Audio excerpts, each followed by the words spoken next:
It's time for us to get love right, folks. And so we invite you to check out the King and Queen of Hearts.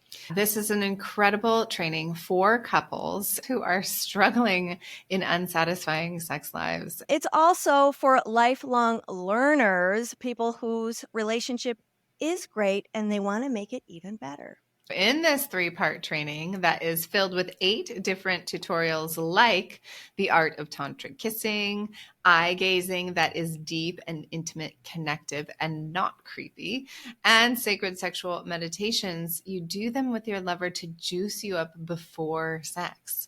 Communication tips and really, really valuable relationship essentials are all found in this training.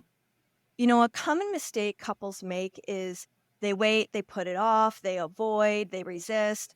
And if you want to continue doing that, well, good luck. But if you really want to make a change, get this today. Don't let another month go by where you're losing precious connection with your partner. Plus, you can't beat the price on this program. One of our clients, Casey, said a spark in their intimacy is back on track.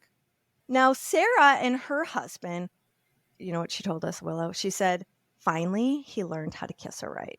Oh my God, hallelujah. So happy for Sarah. So if you want some radical changes in your love life, go to sexreimagined.com, click on courses, and scroll until you find the King and Queen of Hearts. And because you are a fan of the podcast, you can use the King and Queen 10 code in order to get 10% off. That is King and Queen 10, and you can use it in the checkout. Welcome to the Sex Reimagined podcast, where sex is shame-free and pleasure-forward. Let's get into the show. Oh my gosh, 2025, you are here. And today I'm with Dr. Willow Brown. And of course, it's me, Leah Piper. And we're here to talk about the new year. What's ahead? What are we looking forward to? And also to reflect on the past. What have we learned? And how can we take what we've learned into the future? Such a rich conversation, because I think the last few years, post-COVID, 2 to 3 years, a lot of people have been going through so much big transformation and transition and metamorphosis, both inside of themselves and outside in their lives. So I know I certainly have, and I know so many have, and it's just been, a bit of 2024 was the year of the dragon. So I felt a little bit like I was just like hanging on to the end of the dragon tail, just getting whipped around most of the year. And then at one point I was like, I'm going to climb up to the top of the dragon's head and command this fucker. And so that was, a shift in perspective that allowed me to kind of like take a little bit more charge of the reins, more command of the sitch. And, we're heading next into, we don't have the Chinese New Year until after the first full moon of the year. So that's usually in February that we have that Chinese New Year transition into the year of the wood snake, which I think is going to be a transformational, a shifty kind of year, but less maybe dragon-esque, less turbulent and a little bit more grounded, like snakes on the ground. But we're still going to be shedding some skin and stepping into, who we're becoming. Well, I really relate to that dragon metaphor. I feel like 2024, that's very similar. I felt like the first half I was just being swung around and trying to get clear, and opportunities were percolating, and I was saying yes to them. And then it was like, when I said yes, I got to climb up towards the back and reach higher and higher until I could like really ride behind that dragon's head and be a part of, cruising together versus just swinging in the wind. Yeah. I mean, and interestingly, they're both wood years, and wood is related to soul purpose and visions. Like, think about a tree, and a tree is, it knows where it stands. It's rooted deep into the ground. It's not going anywhere. So it's got that sort of like conviction and soul purpose to it. And then it's reaching up high toward the light and toward the branches. And so it's, these 2 years in particular, I think are really teaching us like how to surrender, how to let go, like how to swing in the wind when it's time to swing in the wind, and how to shift our perspective and climb up and take command when we need to. And then also to really, we'll see what 2025 brings, but I think it's going to be a lot about like stepping into a new version of ourselves. Yeah. I know you definitely, Leah, have been this last half of 2024 really stepping into a new version of yourself with the BDSM training that you did, 6 trips to New York, and doing that deep training with Omer Pani and Lauren Harkness. Yeah, and I think that I did a touch on some of that training as well, and so both of us stepping into a new realm of sexuality, but still maintaining our deep connection to the sacred and the beauty, the beautification, as you like to say, of sexuality, of tantra in particular. Yeah. Mm-hmm. Yeah, I feel like I got to explore more of my own psyche through that, and explore some of my own corners of my subconscious around turn on, and got to stand for other people as they were navigating their own process with kink and BDSM. So I think there's a future for me to continue deepening and seeing what can be offered as I blend the two worlds together. It's almost like it just opened more curiosity. And in an interesting way, it also brought me back to my roots. It helped me actually turn towards my tantric foundation in a deeper way and in a more committed way. I think there's at times when you've been doing the same thing for decades, it wears off the shiny parts, and so that's what was starting to happen for me. And I got to get some of the shiny back. And now I get to blend more modalities. And so I think the big takeaway for me in 2024 regarding that exploration is I'm more committed to the work that I've been doing for 20 years. And during COVID, it was like I set all that down, and I was really got into a place of lack of clarity of going, what the fuck do I want to do? Is this what I still want to do? I mean, remember all the phone calls we had on our mastermind with me just going, I don't even know if this is my path anymore. Right. So to have that be, you guys, for a second, Leah was considering going into corporate coaching. I know. It was from the bedroom to the boardroom. I was ready to take it on. That's right. Yeah. Glad I didn't go in that direction. Yeah, me too. We all are. Yeah, I'm really excited to see how you and I get to kind of fold in the training that you did and the little bit that I did and the experiences that we've had so far into our work with women in particular, because we've got a really amazing Greece retreat coming up that's for women. 2025. We're super excited. We just committed. Excited. Yes. Yeah. So come to Crete with us, ladies, because we're going to be really exploring the different archetypes of the goddess. And there are, archetypes of beauty and lustiness and sexuality. And there's archetypes of the mother, and there's archetypes of the the raging bitch and the jealous one, and there's archetypes of of the celestial one, like the spiritual, the high priestess one. So we're really going to be diving into that, and I think bringing in these sort of like what I've been looking at more is the darketypes, like the Dark Light Institute has these sort of darketypes. So I've been kind of looking at and playing with those a little bit in this more kink side of things, and bringing that into those different archetypes of the goddess, I think is going to be a lot of fun, and it's going to help women in particular who might be stuck in the good girl, or might be stuck in this is the way that I should be a woman, or I should be enjoying sex. And you and I we're going through perimenopause, we're at the beginning of it, but so many women who are coming to me for coaching and girlfriends and stuff, they're at that same juncture in life. And it's who am I? Like this big shedding of the old skin is happening, we're Yeah. becoming the next version of ourselves. I mean, women really, because of the womb and what we go through, the transitions and the transformations in life, we get to really reinvent ourselves several times in life. Several times a lifetime. I feel like it's like every decade is a new chapter. Yeah. And then there's another chapter within that. It's like, at the 5th year mark or something, there's a renewal of a refocusing, a re-clarifying of what's important to me and what do I want to experience, because we have this life to experience everything we can, and it goes by really fast.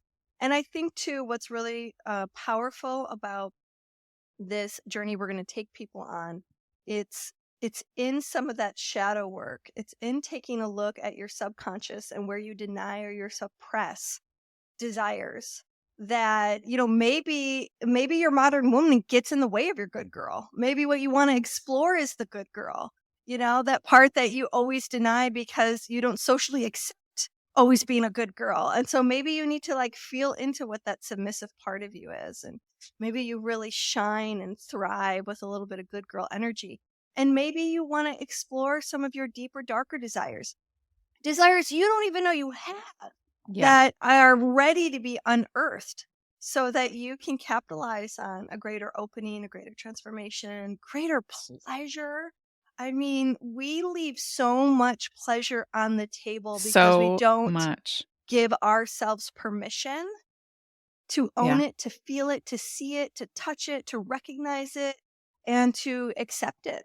And this is something we get to dive in deep with. Yeah, I think that there's also a fear of it. It's like what this power that we have through our sexuality, when it's really being embodied and really alive and really awakened, like that, it's so powerful. It can hurt other people, which has been part of my experience over the last few years, so there's been, I've been in service to women like my whole career, basically. And it's just been so interesting to watch the feminine wound really come up to the surface, like the collective feminine wound, the age old, eons old feminine wound coming up to the surface through my deepening of my connection and my relationship to my own sexuality. Let's take a quick break. Hey guys, what would it be like if you could last 10 times longer when you're having sex? We are going to teach you how to gain massive confidence as a lover, all without performance anxiety, gimmicks, or prescription. This course is perfect for you if you've ever been mortified by a sexual encounter that ended way too early. Or if you've ever avoided intimacy out of fear that you won't last as long as your lover desires. Or maybe you long to give your partner multiple orgasms but can't last long enough to make that a reality. Well, good news, we've got your back.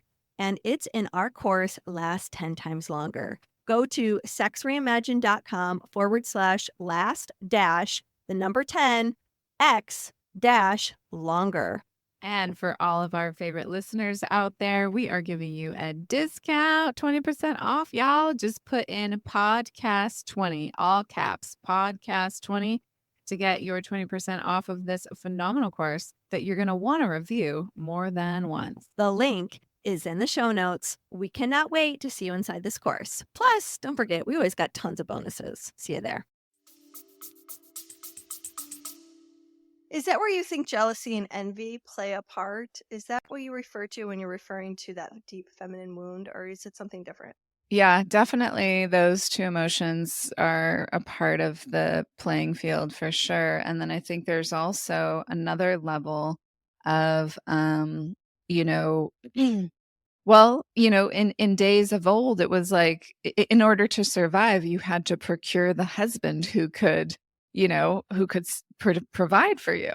Mm-hmm. So there was always like women being pitted against each other in order to get the right man, get the right survival and safety in place. And we're no longer living in that kind of age and that kind of scenario. However, there's still, I think, a lot of competition, a lot of comparing mind going on. Certainly social media is not helping us in that arena very much because Yeah.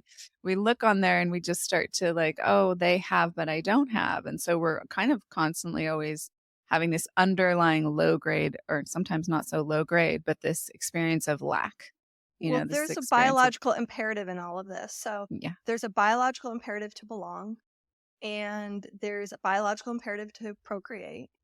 And so those two things are connected to our survival. So then all the other things are just going to be naturally occurring as we're sorting out our place in the world, our place in community, and our place with a partner, our place in a family. All of those things can create obstacles and conflicts and how we resolve them. And it was interesting because you and I were talking about the other day when, well, you were speaking more to when you sort of stepped out with your Tantra shingle on the outside. I've arrived. I'm owning this. I'm taking this on as a mission. And in listening to you, I was reflecting on when I did that, and the trouble I got in, the friends I lost, Yeah, you like the lose people who were people. like, oh, hell no. And it felt like that scarlet letter of I'm coming out loud. I'm claiming my sexuality. I'm allowing this to be worn on the outside, and the repercussions that came. And everything that led to that awakening, and all the ways I turned myself into a pretzel.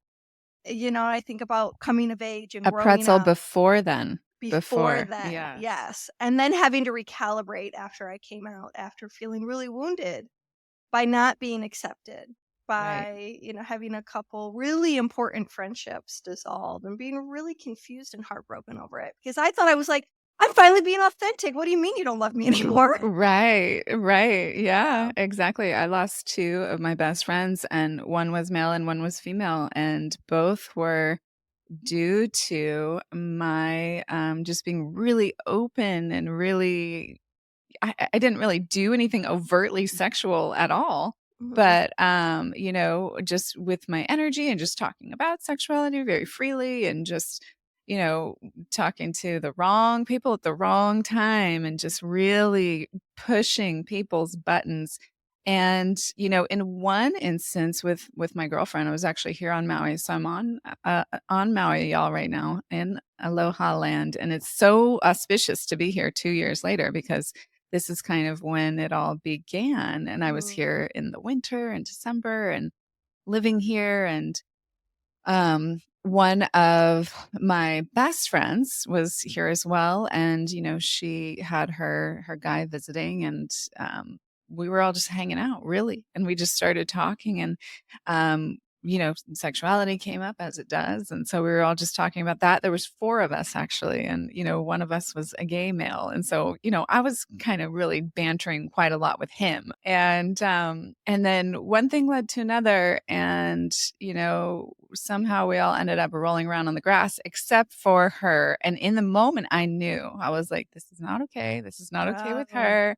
This is time to get up, time to shift, time to like move the energy, And we were just clothed, but, looking at the stars, listening to music. It's Maui. What are you going to do? It's one of the most sensual places on the planet, So we were just enjoying it. And even though in my mind I knew that it was not okay for her, I continued to do it for many, many more minutes than I ought to have. And that was the rift. That was the divide, and we had some reconciliation and apologies and tried to come back around, but it kind of created like the divide that just kept widening over the years. And so, I miss her. Yeah. Yeah, I had a similar experience. I had moved away from Ashland, Oregon. I was living in Santa Cruz. I go back to visit my girls. We're going on the town. I mean, this is during really like my party days. And for like the last 2 years, I'd just been lighting up, and I was taking Tantra trainings, and Charles and I were together at the time, but we're still in a long distance relationship. And we got to this bar, and there was this guy that was always like hanging around town. He's one of the older dudes that was really cute, and we might have all had a little crush on him. I didn't know she was like staking some kind of claim, right? And I wasn't taking any of the flirting all that seriously. I mean, I wasn't like I was gone in for a relationship with this person, and I mean, I saw they were flirting in the beginning, and I was flirting too, and I just saw everyone was flirting and having a good time and passing around the energy, and whoa, did her and I get in a scuffle that night. And it broke up our friendship. And I was just shocked. I was like completely shocked. And what it taught me was, wow, I was not reading the room. Yeah. I That's was it. not aware that the way I was carrying my sexual energy and my sexual freedom and my sexual invitation, because I was a wide open invitation, not to be sexual with everyone, but to give everyone else permission to step Right. into their sexual radiance. And I was Yeah. trying to be an example of that. So I was really wearing it on the outside, Right. not realizing that that was really threatening and Mhm. uncomfortable because I hadn't really learned to read the room at that point. I thought I was giving everyone a gift. Right. Yeah. Turns Totally. out, don't shove a gift up someone's nose that they weren't bargaining for. Right, that they're not ready for. And Yeah. in the name of reading a room, that was sort of my next experience where again, I did have a level of consciousness, but then, alcohol came into the scene Yeah. and it Yeah. all went out the window. That was where I lost my best guy friend, it was the wedding in Italy. I've spoken about it on the podcast before. Some of you may remember, but I went to my best guy friend's wedding and it was so crazy because I'd just come off of leading a private retreat, a private pilgrimage in the UK with a client of mine. And we were running around naked and in our femininity and in our sexuality in the standing stones in Southern England. I mean, we were just like really in our sexual glow. And then I had also just been like swimming with the dolphins in the Bahamas with this whole group of people, taking ecstasy Right. and just like really You were in love. It was it was non-monogamy. everything was Land that was amazing. amazing. Yeah, you Yeah, were on exactly. fire. I was like Yeah. I had the guy in my life that I always wanted. Like everything was working. Yeah. And so I step into this wedding scenario, this wedding scene, and I meet everyone in Florence, and then we're all going to Tuscany the next day. And I'd never been to Italy, so it was my first time in that country. And so as I kind of meet up with everyone in Florence, I'm like, okay, wow, this is a really different group of people. Like I am going to need to sort of curb my enthusiasm a little bit, like, and curb my sexuality a little bit and kind of rein it in but it was like that was true with half of the wedding party. And then the other half of the wedding party, there were like burners and they were all about it. And then, They're curious. they're curious. They're like, teach me Tantra, I'm like, okay, anyone who wants to learn, I'm down to teach. Let's do this. Yeah. And at the wedding, like the few nights before the wedding, we all get out to this amazing villa in Tuscany. I mean, it is gorgeous. Like this wedding was multi-million-dollar wedding. And so we're out there, we're getting settled in. It's the first night. Many people have not been sleeping well, particularly bride and groom. And then the tequila was flowing. Okay. So we were all drinking and dancing and having a great time. All was well. I was like ready to hook up with the DJ because he was some hot European guy from somewhere. And somehow I got lost from the DJ and I ended up in the bride and groom's room with everyone. Like everyone was, the after party was in there. We were all hanging out, still taking shots and smoking joints and having a good time. And, this one woman in particular was just like really into what I was all about. And she just was really attracted to me and she had a boyfriend. And so, we were just talking and I was sharing a little bit of flirting. It was fun. It was all good. One thing led to another. She's like, let's get in this big, beautiful, there was this amazing, beautiful, huge marble bathtub, like in the center of the bride and groom's room. And, and I had been sticking my feet in it because someone turned it on. Someone poured bubbles in it. So I was like, well, let me put my feet in these warm, sudsy bubbles. This feels great. Right. And then a few people were walking around, putting their feet in it.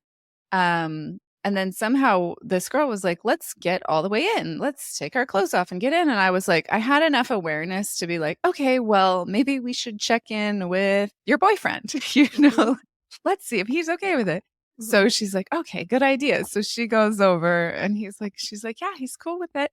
And so we get in the hot tub and we're doing yob yum, which is a very, sexual position. But I'm Yeah. teaching her yob yum. Especially naked. Especially naked. Yeah. Yeah. And I'm teaching her how to, again, this was the Burning Man side of the party, right? So this was like, this would be a totally normal thing for this community to do. And so I'm teaching her how to run the microcosmic orbit and yob yum. And we're just breathing and, connecting. Maybe describe what the yab yum position is, because there's a lot of people who won't recognize that term. Yeah. So yab yum is a position where one person sits sort of on top of the other person and wraps their legs around the other, while the one at the base on the bottom is just sitting and cross-legged. And we weren't that close into yob yum. There's different sort of like variations of yob yum that we can do. So you can do. So we were a little bit more apart from each other. We weren't like fully embraced.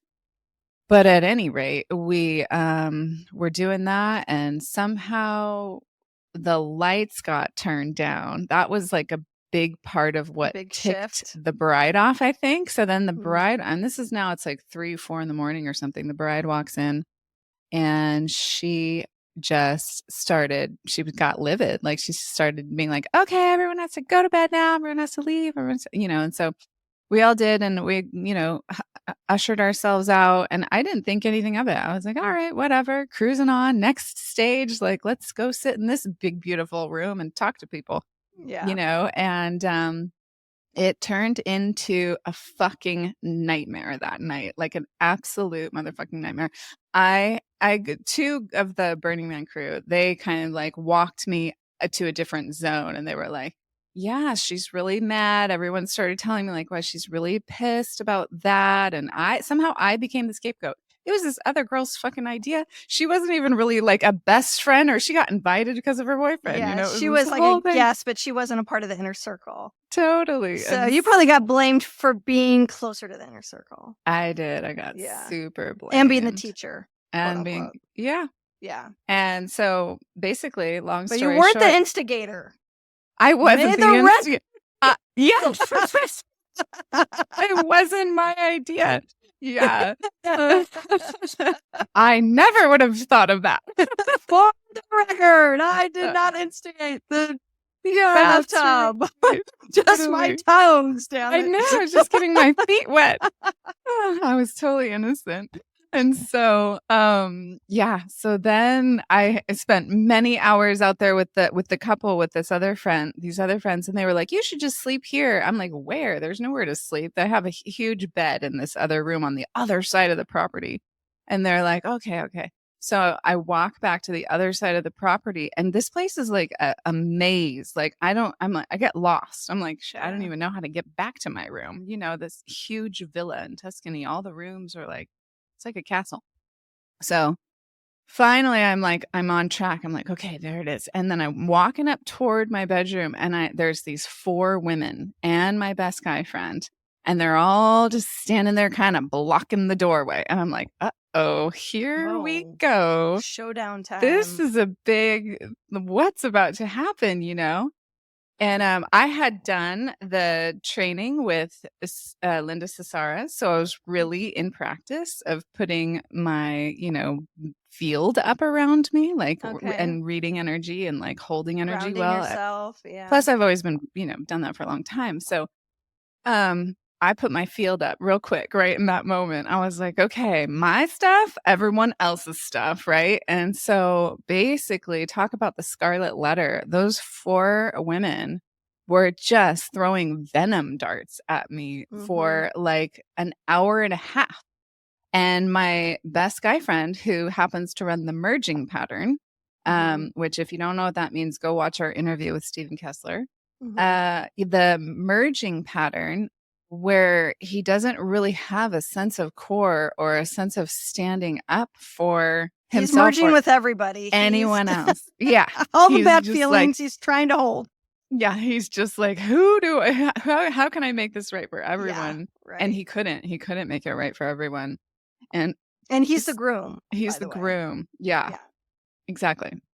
And his bride-to-be is just a mess and livid about the whole situation. I mean, it wasn't even like I did anything with him. But anyway, apparently there was It was some too much jealousy. sexuality for her system Yeah, and in her wedding field. yes, exactly, And which her, yeah. I totally mean, she's understand. if you can stand back, can you understand I why she totally was can. upset? Yeah. I can, for sure, Yeah. Because it's not absolutely. unreasonable for her to be No. like, what the fuck? 100%. Yeah. Yeah. But, and so that was why it was so important for me before the wedding, before we all got there, to like spend some time one-on-one with her and get to know her. And I invited her to my house in Santa Cruz before we all went to Italy, and we sat in the hot tub naked together and smoked a Oh, joint. oh, So I interesting. was like, I Yeah. So you tested the waters with her. I was gotcha. Well, like, that's a what's good her detail. sexual sovereignty like? And we talked about sexuality, and I thought, okay, she's sexually sovereign enough, and Do you feel she can like, handle me.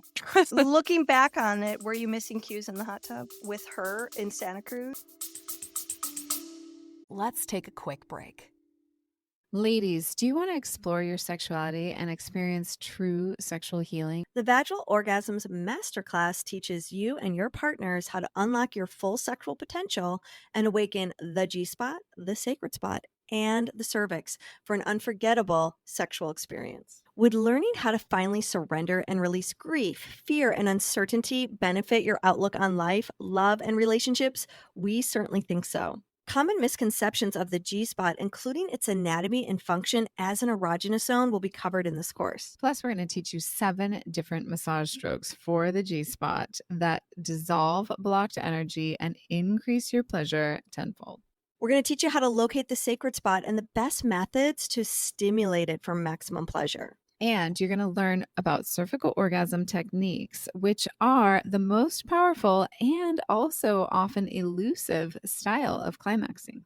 This class is primarily geared toward women, but men have taken it as well and learned so much about how to pleasure their partners. So get ready for multiple O's, my friends. And you can get all of that at sexreimagined.com/female-masterclass.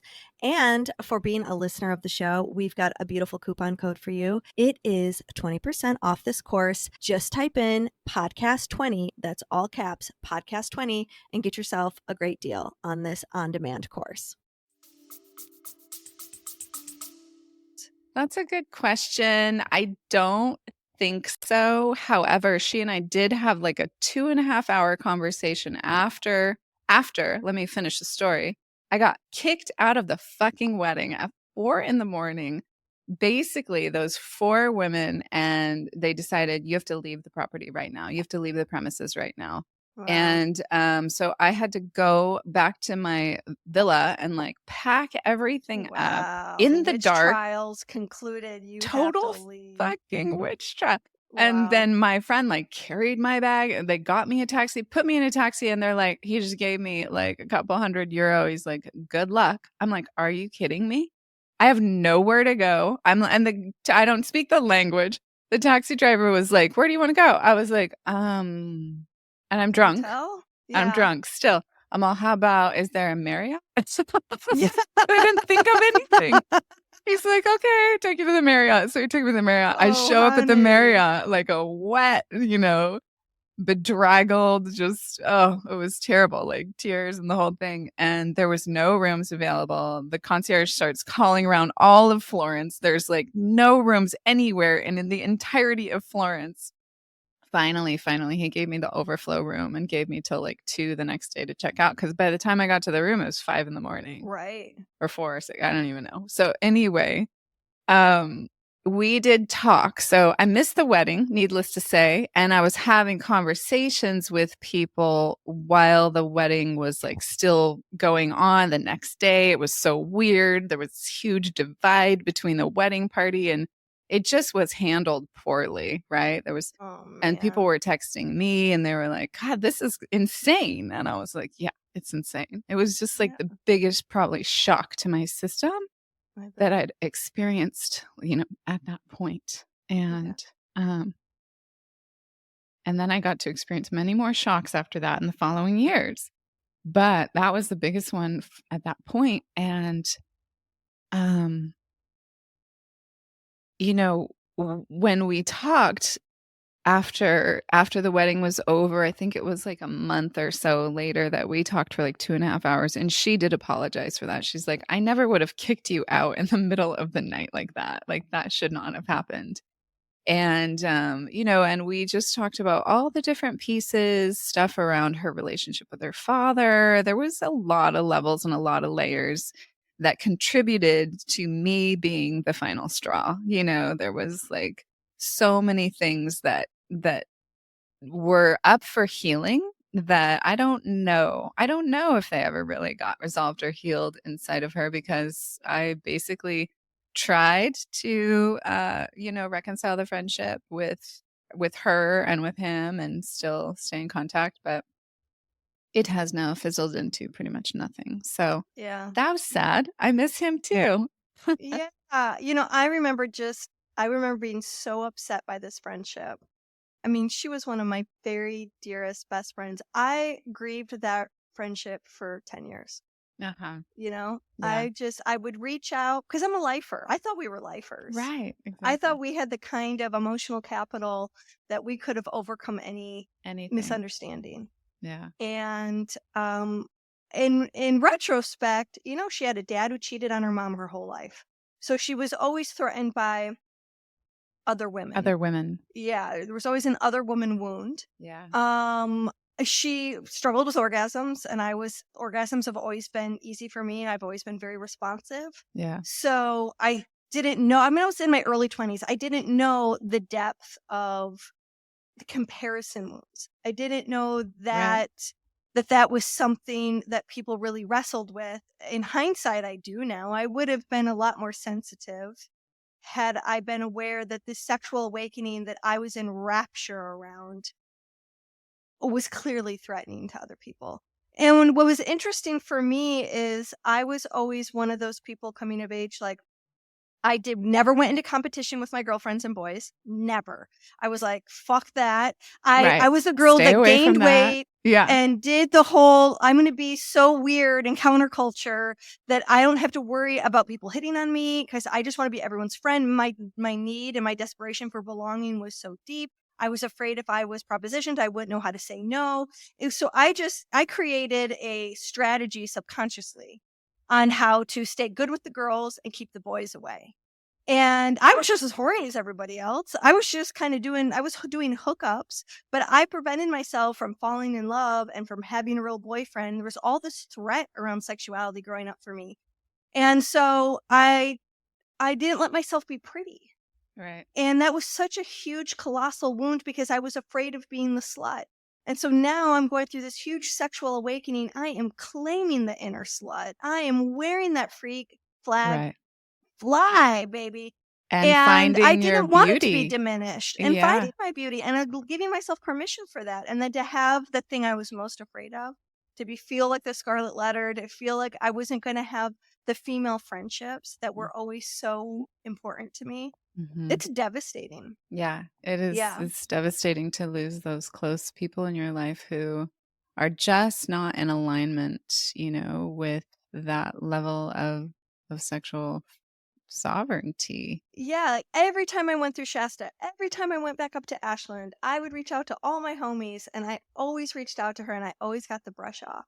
And then we had these other friends that were uncommon, and I would just like cry on their shoulder, going like, "What the fuck? Yeah. What the fuck is that? Yeah. Was that so unforgivable?" Right. It was. Right. It was. Yeah, For her, Those it was. unhealed parts have to get safe.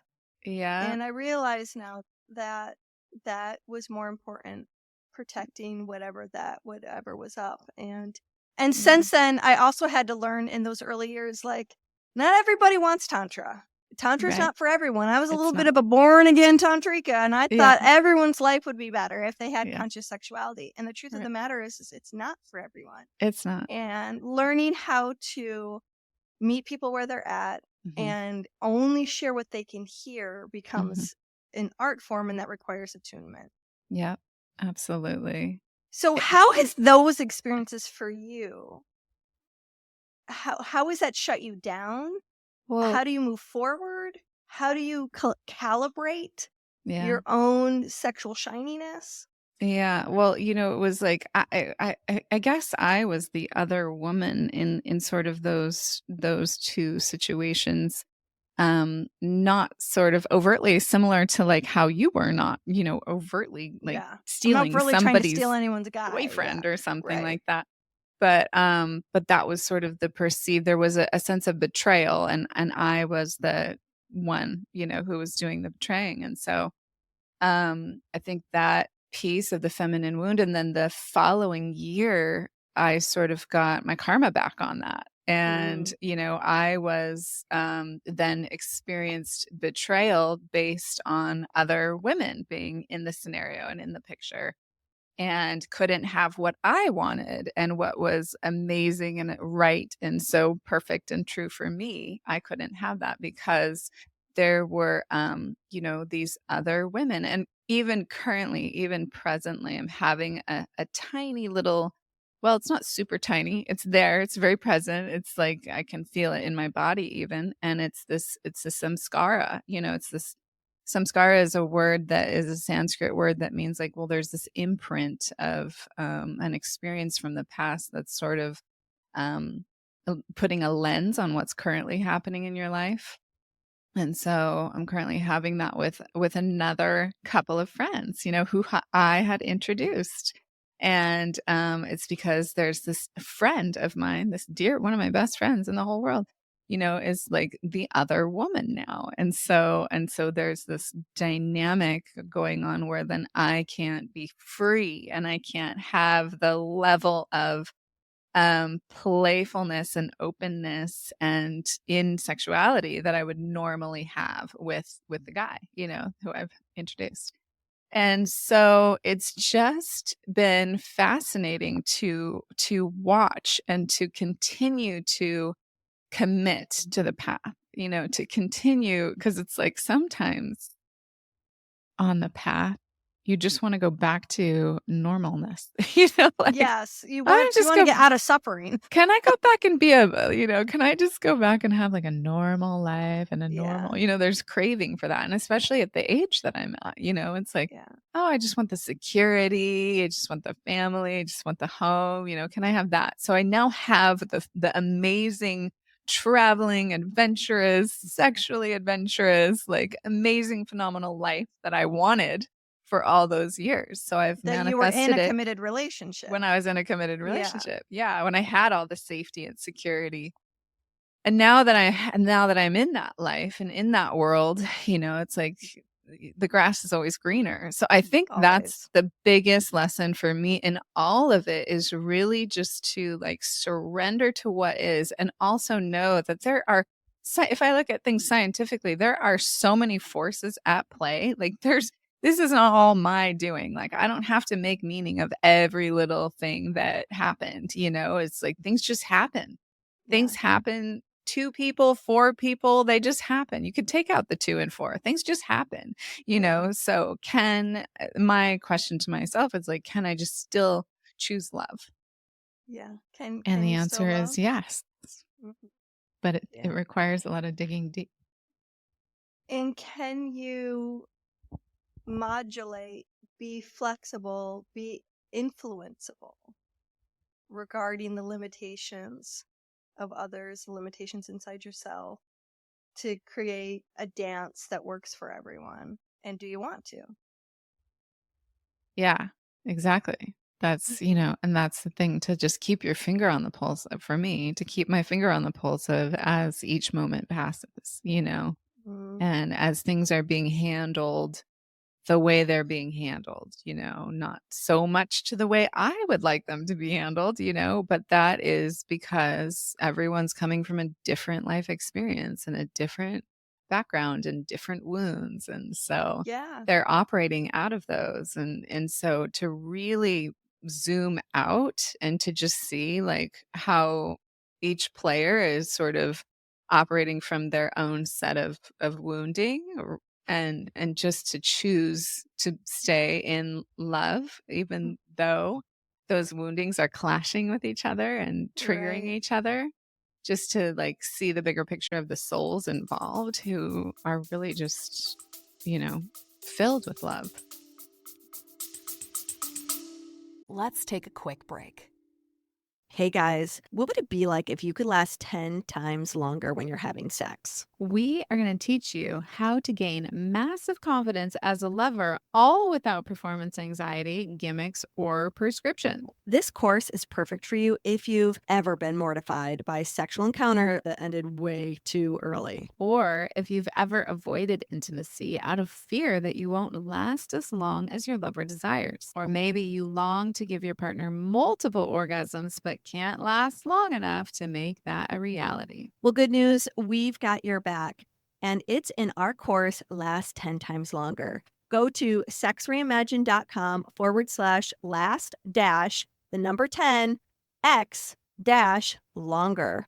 And for all of our favorite listeners out there, we are giving you a discount, 20% off, y'all. Just put in podcast 20, all caps, podcast 20 to get your 20% off of this phenomenal course that you're going to want to review more than once. We cannot wait to see you inside this course. Plus, don't forget, we always got tons of bonuses. See you there. So, what do you feel like you've learned? Like, what are the corrections that you won't, or what are the mistakes you won't make again? I guess, like in terms of like whether regarding learnings, if there's any takeaways that sort of shift who you want to be and how you want to be. So I think what I mostly learned is, to take more time with what I'm experiencing, because I think when I go into a triggered state around this stuff, I tend to flee, right? I tend to like not have words for how to communicate in that moment. So I think then in those moments, like pausing longer and even just saying to the room and to the situation, like, hey, something's up for me and I don't know what it is or how to express it. Yeah. Let you need time to process it. Yeah. I think that's beautiful. I think that's the most responsible thing anyone can do. I think it's the most honest thing anyone can do. Yeah. I think it's the most loving thing you can give yourself. And staying there instead of fleeing. And what I mean by that is that you may leave. You may have to actually leave and let yourself process before you can come back. But you're not abandoning the process. You're just giving yourself the time to be in it, and so that you can go up and come back and go up and come back as you find yourself and sort it out. Yeah. Yeah. Yeah. And I was going to say, like maybe like slow down and bring more consciousness into it. But in thinking on all those scenarios, I was pretty conscious. Like I knew what was going on. I was going slow enough, maybe not slow enough in my heart and giving my heart away. Right. But the heart just wants what the heart wants and goes where it goes. So, but the heart also has an intuition and has a sense of like, hey, something doesn't feel right here. And so instead of like ignoring that, so saying what you it feel out like loud, you've done. Well, ignoring it because I haven't had like words for it or like enough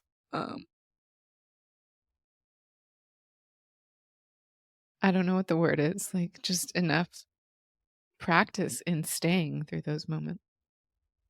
Yeah, and it seems like there's something when you feel like you don't have the words, there's a place that I'm wondering if this is true, that you kind of get lost.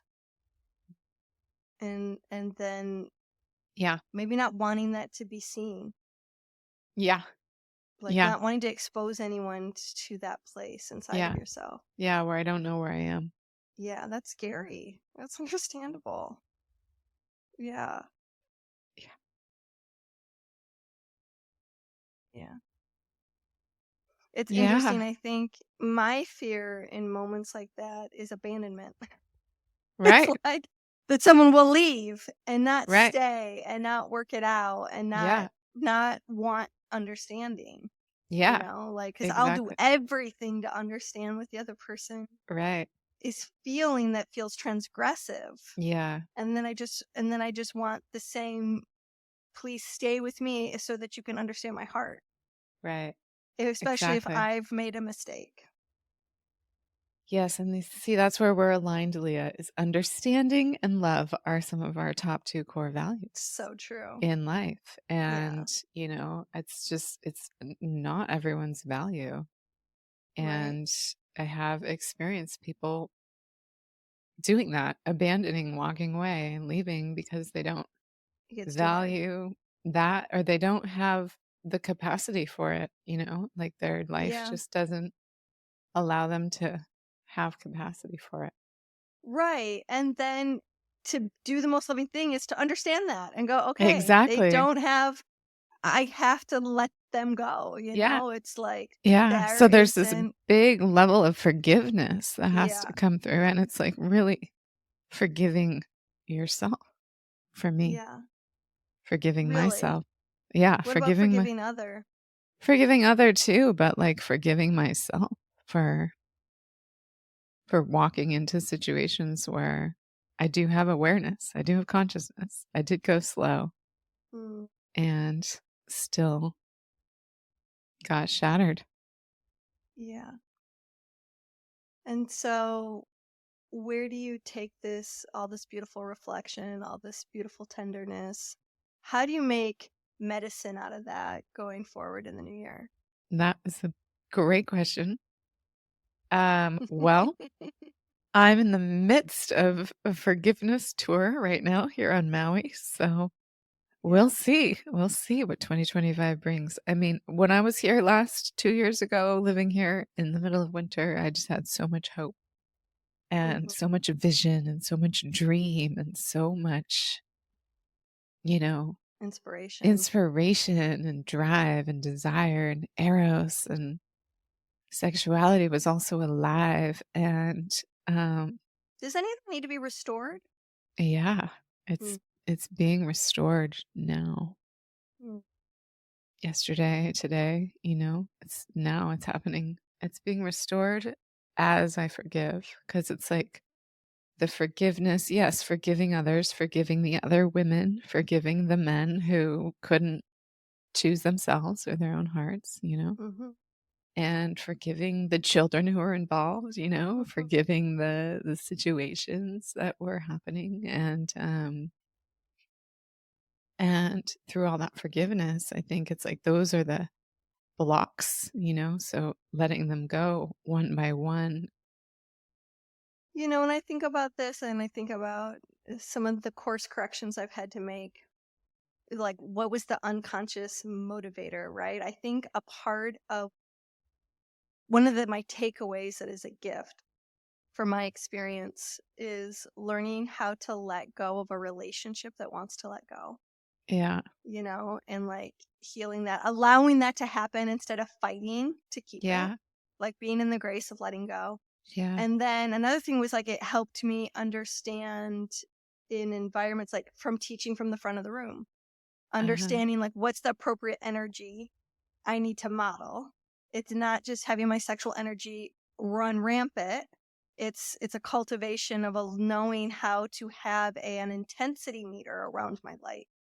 Yeah. In these environments I can bump up the volume. In these environments I need to tap down the volume and Yeah. not look at it as other people are suppressing me and making it a victim story, but trying to cultivate that I've got range.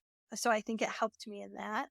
It also recalibrated for me that my female relationships are really important and I don't want to be competitive. Like I have no interest in that. I don't want to play that game.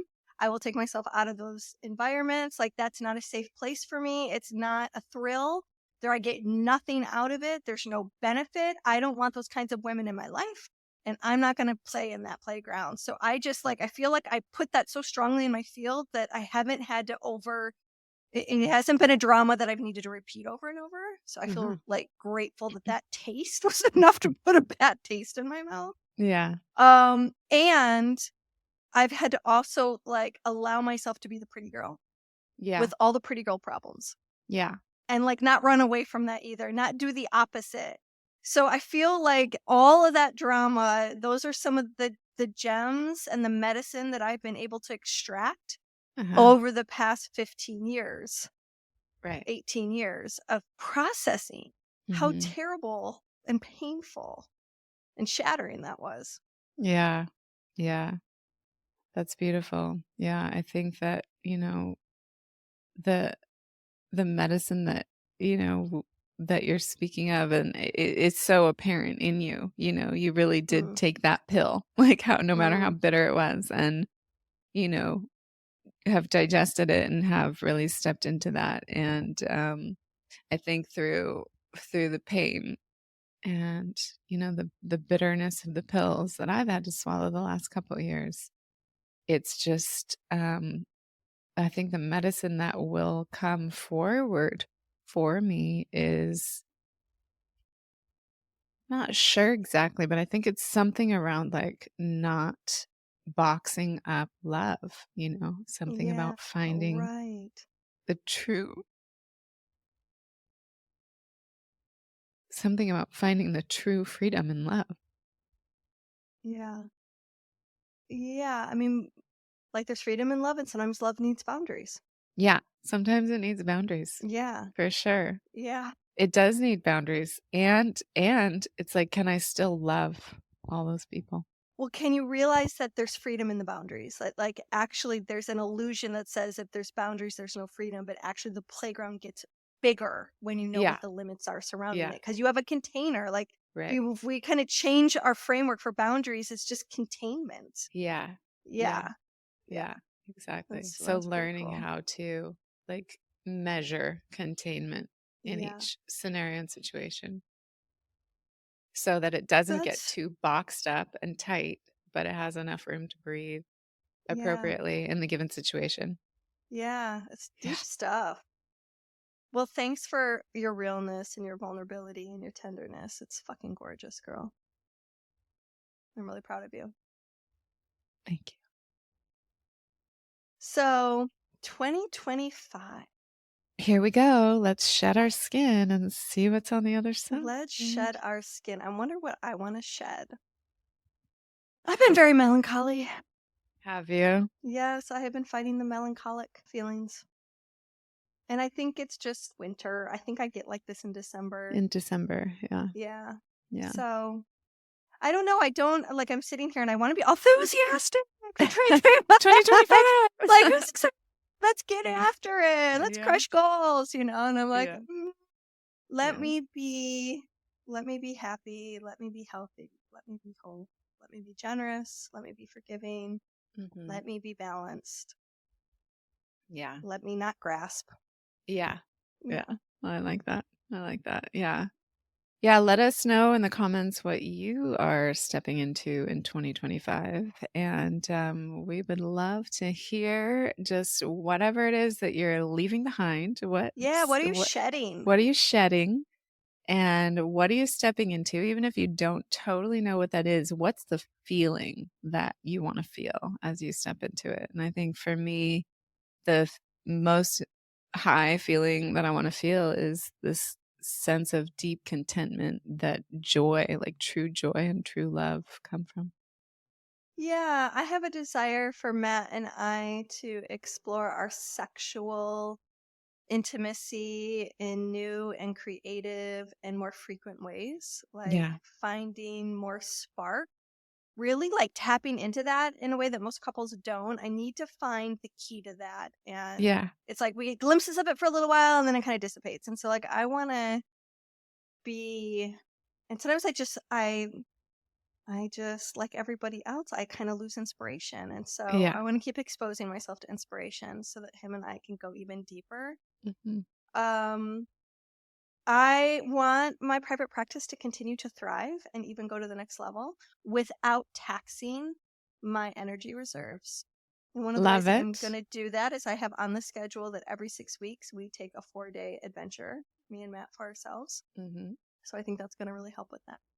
I'd like to Guys gotta see come to the Santa Barbara. show grow. So The show is let's going to have grow. the show 2025, the show is going to grow. Yeah. Send this to all your besties, people, so that we can grow. And I am excited to have a really successful retreat in Greece in October. Yeah. So, So let us know what you want from us because we will deliver. much love, y'all. Yeah. Happy New Year. Thanks for tuning in. This episode was hosted by Tantric Sex Master Coach and Positive Psychology Facilitator Leah Piper, as well as by Chinese and Functional Medicine Doctor and Taoist Sexology Teacher Dr. Willow Brown. Don't forget, your comments, likes, subscribes, and suggestions matter. Let's realize this new world together.